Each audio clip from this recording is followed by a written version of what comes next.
Hello and greetings. It's been a while since we've done since I've done a reading. Room has changed. It's a work in progress. Nothing on the walls yet, as you can see. We might change the colour of the walls, not sure. For some reason, I've just been guided to grab some decks today. I have the Dreams of Gaia in front of me. I also have a cold. Just bear with me. I'll have to momentarily stop to cough. Okay. So that one's wanting to jump out. And here we have the King of Earth, Capricorn. Okay, King of Earth. I've been doing a bit of...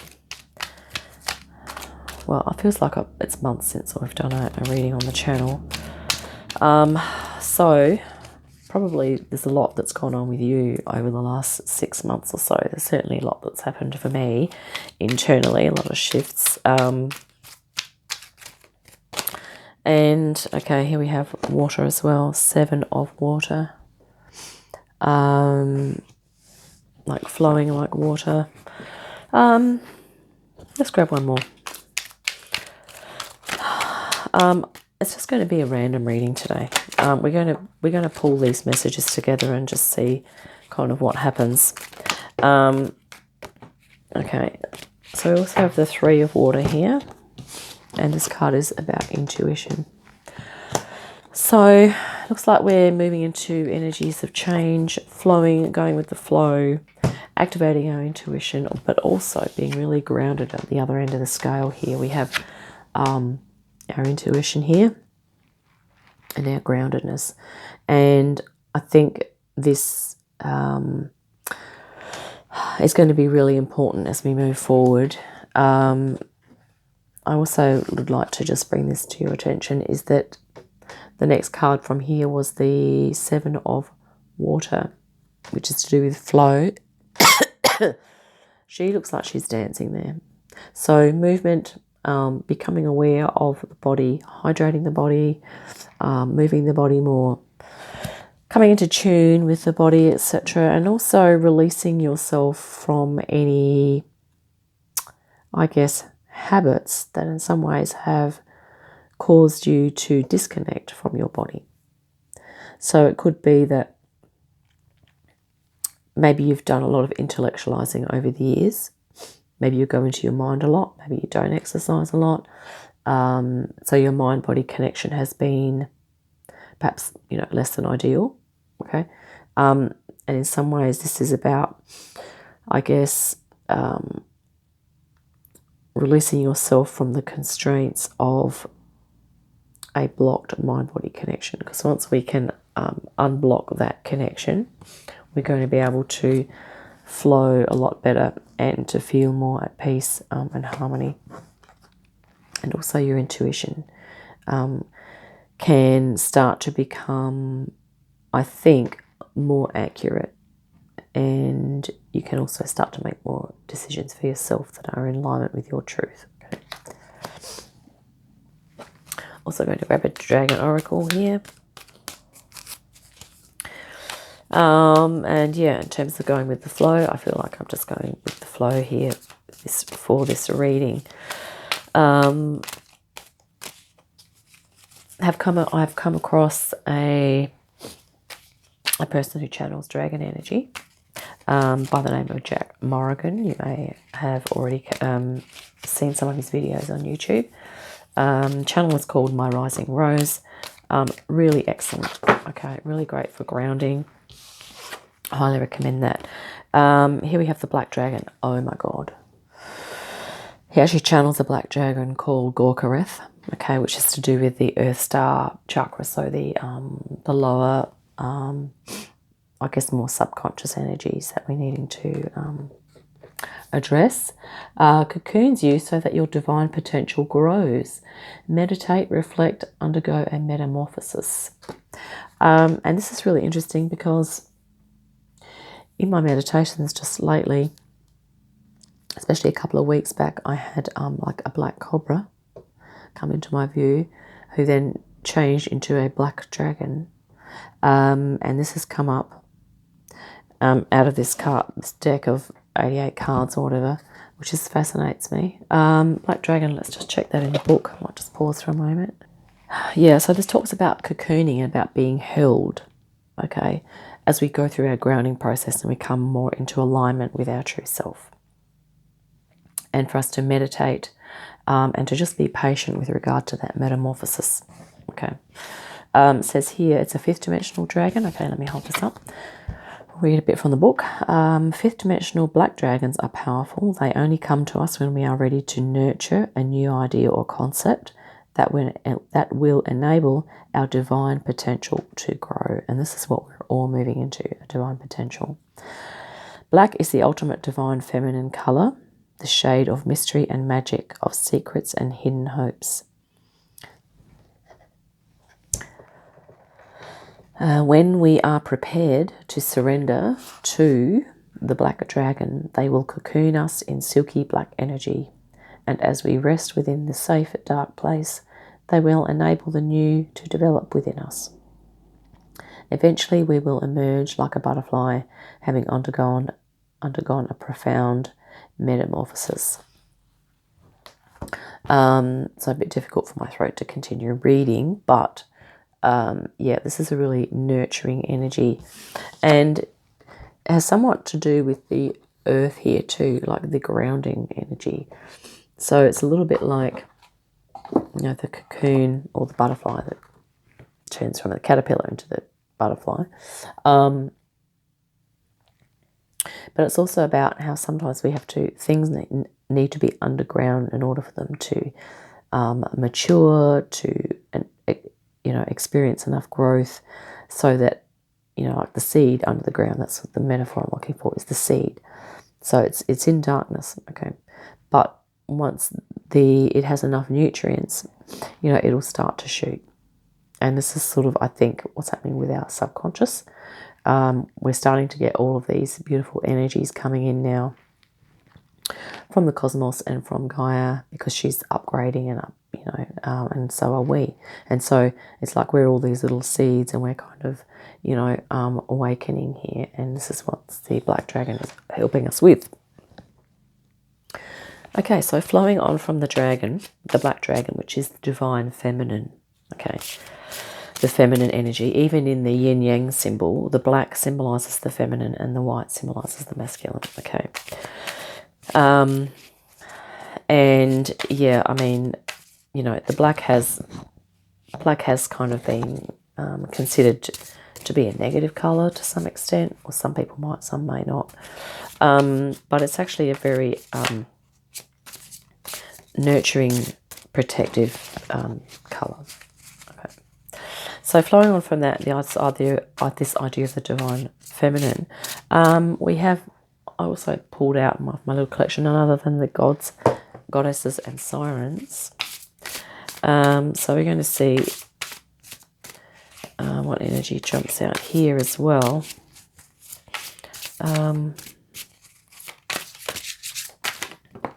And here we have one. Valkyrie's redemption. So this looks like someone who has gone through battle and who is undergoing a process of redemption, or finally having success, and I feel maybe that's what the divine feminine is kind of doing here within us. Okay, I'm going to find this in the book as well. Okay, there's one phrase that stands out here, if the meaning of this, and that is the very first phrase here. It says, it is never too late to change. Okay, regret is useless, forgiveness may be necessary, and bravery is valuable. Okay, so this idea about changing, it's never too late. Okay, I'm not going to read all the descriptions here. It goes into a lot of detail about the Valkyries there, but to do with the Norse goddesses. Okay. And then we also have, I'm just going to grab, we have the Fairy Tarot. I can't remember the name of the deck now, but it's this, you know, the Fairy Tarot here. I'm going to pull a couple of cards from here. Yeah, so we have themes of Three of Swords. Yeah, so we're going through some healing. Okay, and I think that one of the things here is to not give up on a healing process, on our own healing process, even if it seems very challenging and very difficult at times, is to really have that patience to kind of find energies, places and people, and even for yourself and spirit guides that can hold you as you go through that, okay? Because you are, you know, you're in the process here of Three of Water, releasing yourself from the binds of those things that have caused hurt, trauma, pain. Okay. Let's see what else is going to jump out here. Ooh, a whole lot of things. Okay, we can look at these. Six of Swords. So moving on to calmer states, and this could be to do with reminding you to meditate. We do need to regularly meditate now. Okay. Particularly during this full moon in Aries coming up, you know, just remember to, if you feel your like anger or resentment or something like that, frustration kind of rising, is really just take a few deep breaths. King of Swords and the Emperor. So once again, the Emperor presides over the kings. So even though you may feel like you're, you know, like you've got things sorted, you're organised, you're planned, you've got your intellectual thing happening, I think is to realise that there's things even greater than that. Then, you know, being logical, and, you know, this is a very air, so it's a very masculine card. It's really to just remember that we also need to honour the feminine here as well.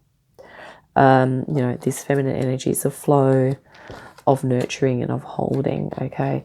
And the Emperor is really that reminder that, yes, we do have this, you know, you've got this, that you can take control and determine the direction of your life. You can set your boundaries, your, you know, your rules, your regulations, obviously within reason. But, you know, if there is flexibility and you need to make, I guess, make the most of that flexibility, then do that, okay, in your life, whether that be lifestyle, occupation, whatever, you know. And sometimes the King of Swords too talks about, I guess, that communication. So maybe there's some documentation or something that you might need to check into. Check into the fine print, okay, to see what, if there's some if there's some information there that's going to enable you to make a decision, make an executive or an emperor decision for yourself, with regard to perhaps it's giving yourself time to hold space, to go through some healing, to awaken into your intuition, okay, to release yourself from certain things that haven't really been serving. Let's grab, okay, we'll definitely take this one here, come out by itself. We have the Priest. Yeah, beautiful. This is your spirit connection, but also your earth connection. So it's really, what decisions do you need to make that enable you, that are going to enable you to step into your spiritual self. And your spiritual self might be holding something here that's quite dear to you. Okay. And you may also be needing to activate your intuition here in order to help you make a certain decision, because some decisions are not just based on logic, they're also based on intuition, which is about, you know, a deep inner knowing. And sometimes we might decide to do or not do something which perhaps another person might seem might consider to be illogical or that it doesn't make sense, but it might make sense to us, okay? And so this is really important for us to start honouring our spiritual selves, our ability to behold and be compassionate for ourselves. It's interesting that this is in a colour green, which is sort of to do with the heart chakra, okay? So really, you might have to get some information and really nut out and organise and be your own executive, your own chief CEO, okay, of your life, to really just kind of work out what you feel is important for you, decide on your values, and flowing on from that, I feel like I'm going to be using the word flow a lot here in this reading, is I'm going to use the Dolphin Heart. I just randomly grabbed these decks out of my box a moment ago. Excuse me, I'm going to cough again. Okay, let's continue shuffling. Beautiful Dolphin Heart. I don't know if any of you saw the footage on YouTube. I saw something about the blue whale, these blue whales. That was just incredible, and they're so massive. But the dolphin whale consciousness is a very real energy that's here on the planet at the moment to assist us, okay? Not to mention the dragons and, you know, a whole lot of other energies and beings, light beings, as we know. So let's just see if there's anything that's going to jump, or I'll just take one off the top. Wow, Celestial Awakening. Oh my God. That's so gorgeous. Yeah, and I think this is what our priest, you know, this is what we are kind of moving into. We're flowing into, this is a 7, number of change, a very spiritual number as well. We're moving into our spiritual flow, and we might need to be doing, you know, maybe we do really need to take up that hobby that's been whispering to us in the background.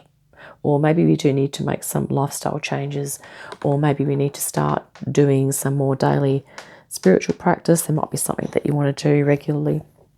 But I think it's about creating the boundaries and the structure given here by the Emperor that will allow you to have these experiences that can then be sort of conducive to you participating in this celestial awakening here.